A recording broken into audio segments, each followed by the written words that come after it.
Salut les perchés, les kids et les mamans. Non mais je dis ça parce que j'ai reçu beaucoup de témoignages de mamans suite à ma vidéo sur les super-héros. Il y a même des mamans qui m'ont posté une photo de leur enfant au moment où ils regardaient la vidéo. Et le gamin, il était tout sourire. C'est énorme! Vraiment, ça valait le coup que je me mette à faire tout ce bazar. Je trouve ça hyper touchant quand je vois ces enfants, quand tu sais à quel point ça peut être chaotique parfois. Bon, je vous cache pas que ce matin, ma femme m'a regardé avec un air suspect en me demandant ce que je foutais bien avec des photos d'enfants dans mon ordinateur. Ouh là là, non! Ce sont des enfants qui ont un PSA. Je sais que c'est difficile à le croire, parce que ça se voit pas sur le visage. Bon, je vous apprends rien quand même là.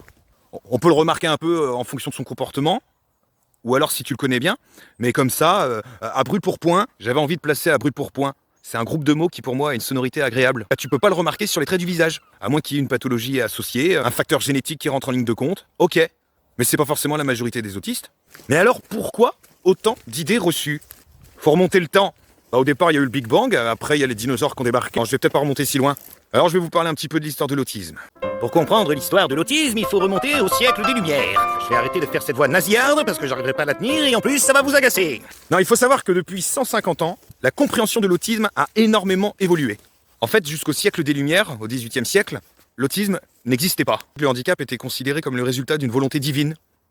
En gros, si t'étais autiste, bah, t'étais possédé quoi. Donc après, on a laissé un peu de côté tout ce qui était religieux, mais tout ce qui sortait un peu du cadre était considéré comme folie. Une folie qu'il fallait enfermer dans un asile. Ou alors t'étais pris en charge par des organismes de bienfaisance et de charité.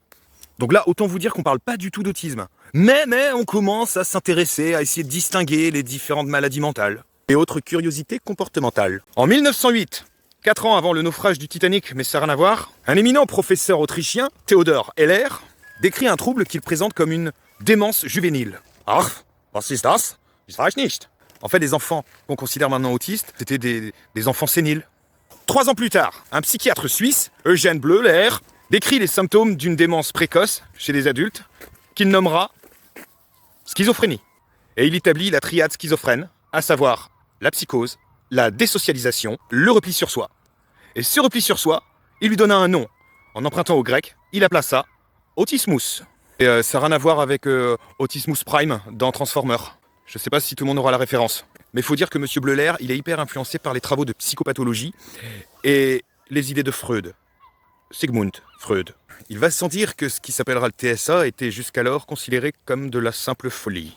Alors on fait une petite pause et un petit bond dans le temps. 35 ans plus tard, 1943. Il y a 2 pédopsychiatres autrichiens qui bossent dans leur coin. Moi je le connais pas. Moi non plus je le connais pas. T'es en train de me plagier? Mais non, je te dis, je te connais pas. Des fois il y a des découvertes qui se font au même moment, c'est comme ça. C'est la synchronicité. Le premier de ces messieurs s'appelle Léo Kanner. Et il décrit un trouble infantile distinct. Une expression de la schizophrénie infantile. Tu veux dire qu'il y a des gens qui deviennent schizo et d'autres qui naissent schizo? Ouais, c'était un peu l'idée. Et ce monsieur Léo Kanner, il a repris le terme de Bleuler 35 ans plus tôt, et il définit ce qu'on appelle les troubles autistiques du contact affectif. Une sorte de schizophrénie en culotte courte. Mais en parallèle, t'as vu, j'ai remis mes cheveux derrière mes oreilles, ça fait comme un faux raccord. En parallèle, l'autre pédopsychiatre a décrit exactement la même chose que Léo Kanner. Ce pédopsychiatre s'appelle Hans Asperger. Alors, je vais pas m'attarder sur ces relations pendant la Seconde Guerre mondiale.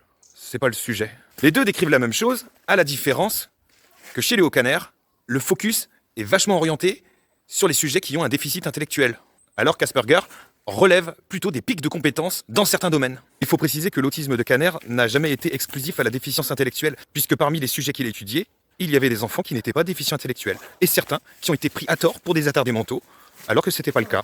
Mais alors il se passe quoi à partir de là? Il se passe que l'idée de l'autisme qui a été le plus répandue, c'était celle de Léo Kanner.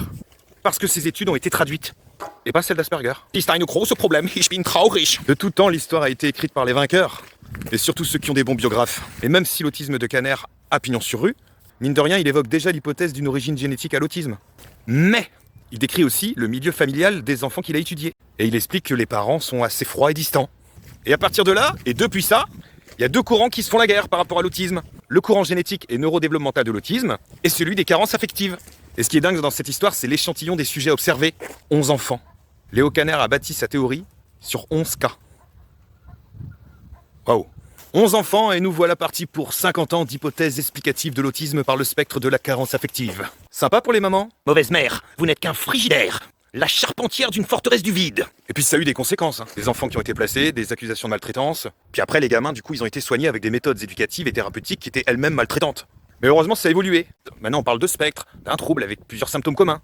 Mais il faut attendre la fin des années 70. Alors il y a une dame qui s'appelle Lorna Wing, qui je sais pas comment a découvert les travaux d'Hans Asperger. Mais qu'est-ce que c'est? C'est le grimoire du père Fouras. Et elle publie en 81 sa propre étude, sa propre description, qu'elle nomme le syndrome d'Asperger. C'est en 81. Et quand Giscard il a su ça, il a fait au revoir. Bon, je suis pas sûr que c'est un lien. Mais n'empêche qu'en 80, dans le DSM, la classification américaine des maladies, on parle enfin d'autisme infantile. Et plus de schizophrénie infantile. Et 80, c'est l'année de ma naissance. Alors faudrait que je vérifie le mois. Parce qu'en fonction du mois, soit je suis né autiste, soit je suis né schizophrène.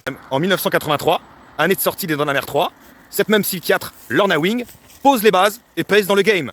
Elle établit la triade autistique que nous connaissons. Trouble de la communication, verbale ou non verbale, altération des interactions sociales et intérêt restreint.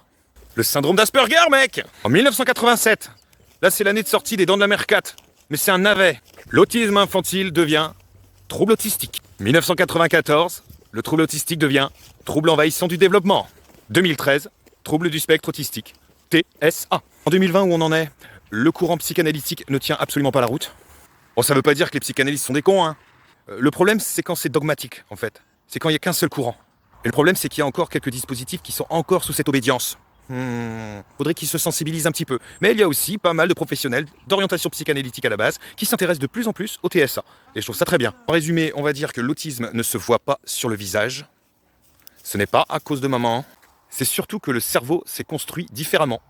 Probablement pendant la grossesse. C'est assez clair maintenant ?